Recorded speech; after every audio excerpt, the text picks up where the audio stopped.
আমি ভিপি নূরের যেই পরিস্থিতি দেখেছি এটি আসলে ভাষায় ব্যক্ত করা সম্ভব নয়।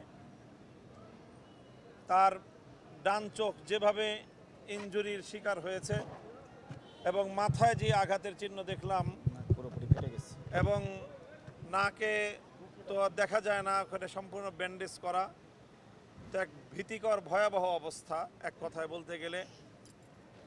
অর্থাৎ দেখলেই বোঝা যাচ্ছে যে শরীরের সবচেয়ে সেন্সিটিভ জায়গা মাথা, চোখ, নাক, এখানে এলোপাতাড়িভাবে যেইভাবে উপর্যুপরি হামলা করা হয়েছে এটাকে সম্পূর্ণ পরিকল্পিতভাবে হত্যার ষড়যন্ত্র ছাড়া আর কোনোভাবে অভিহিত করা সম্ভব নয়।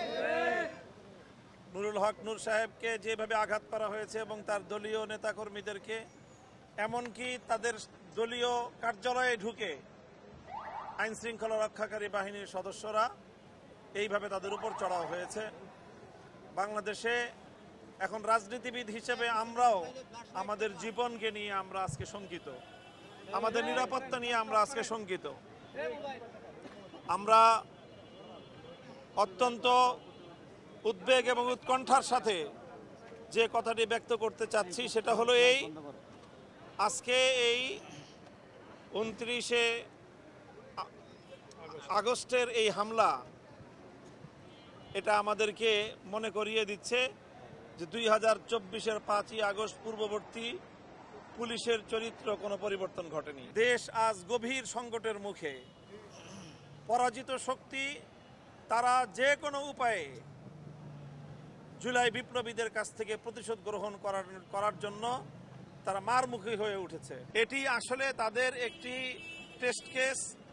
তারা যদি আজকে নুরুল হক নূরের উপর এভাবে হামলা চালিয়ে এবং তার দলীয় সেক্রেটারি জেনারেল জনাব রাশেদ খান এবং অন্যান্য তাদের দলীয় প্রায় অর্ধশতাধিক নেতাকর্মীদেরকে এইভাবে বর্বরোচিত হামলায় ক্ষতবিক্ষত করে দিয়ে তাদেরকে হাসপাতালের শয্যাশায়ী করে দিয়ে যদি এই হামলাকারীরা পার পেয়ে যায় তাহলে জুলাই বিপ্লবের অংশীজন কেউ নিরাপদ থাকবে না। আমাদের ভাইয়েরা সহস্রাধিক তাজা প্রাণ রক্তের বিনিময়ে যেই ফ্যাসিবাদকে বাংলার মাটি থেকে উৎখাত করেছে, তারা আবার এভাবে 1 বছর অতিক্রান্ত হতে না হতেই আবার সে আগস্টে তারা আমাদের নেতৃবৃন্দকে রক্তাক্ত করে পাল্টা চ্যালেঞ্জ ছুড়ে দিয়েছে। ডাক্তারদের সাথে কথা বলেছি,